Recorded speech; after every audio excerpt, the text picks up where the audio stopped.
National Women's History Month by Mateo Bracho about Marie Curie. Origins. National Women's History Month originated in 1975 when the United Nations began celebrating International Women's Day on March 8th. 5 years later, President Jimmy Carter issued the first presidential proclamation declaring the week of March 8, 1980 as National Women's History Week. Finally, the national month was recognized in 1987 when Congress passed a joint resolution designating March as Women's History Month. Early life. Marie Curie was born in 1867 in Warsaw, Poland. As a child, she was very smart and loved learning, but life was not easy. Her family did not have much, and Poland was under Russian control, which made it hard for Polish people to get a good education. Still, Marie worked hard in school and was one of the top students. She dreamed of becoming a scientist, but women were not allowed to study at the best universities in Poland. To continue learning, she moved to France, where she later made her great scientific discoveries. Midlife. In her midlife, Marie Curie became a famous scientist for discovering two new elements, radium and polonium. She worked with her husband, Pierre Curie, and together they studied radioactivity, a term she invented. After Pierre died in 1906, Marie continued to work and became the first female professor at the University of Paris. She won 2 Nobel Prizes, one in physics and one in chemistry, making her the first person to win in 2 different fields. Despite facing discrimination as a woman in science, she kept working hard, even as radiation exposure began to affect her health. Achievements. Marie Curie made groundbreaking discoveries in radioactivity, discovering radium and polonium. She was the first woman to win a Nobel Prize and the only person to win in 2 different sciences, physics and chemistry. She developed mobile X-ray units in World War I, helping wounded soldiers. Her work led to advancements in cancer treatment and nuclear science. What's up, guys? This is Mateo Bracho from PVMS Skyhawk News. I'm here with our 6th grade Cardinal science teacher, Miss Ward, to ask her some questions about the incredible life and contribution of Marie Curie in honor of Women's History Month. Are you ready to get started? I am.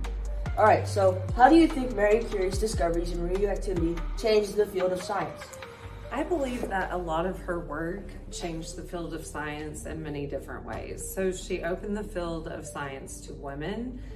With radioactivity, she put her own health at risk to find benefits and risk of radium, and she also discovered the element herself. What challenges do you think Marie Curie had to face as a woman in science, and how do you think that she overcame them? Well, during the late 1800s into the early 1900s, women were not considered someone to have a higher education, and they were not considered someone to take advice from, especially in the field of science. So with her in the field of science, I think the challenges she had to face, she had to work a lot harder. She had to show people that I do know what I'm doing. Some of the ways she did that was partnering up with her husband. And then after he died, she took his place as a university teacher. How did Curie's work with radium and polonium impact modern medicine and technology? Well, she found out that both are very toxic. So that's a very pleasant thing to find, because now we know that don't handle them in certain ways. A committee went and put regulations in place on how to handle both.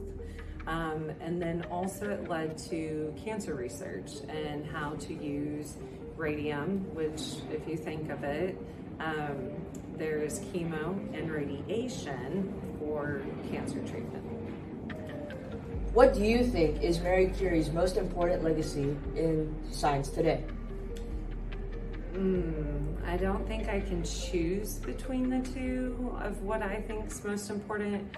I think opening the field for women into the science community, that's huge, but also beginning the journey to fight cancer. So yeah, I can't choose out of those two. I think they're equally important.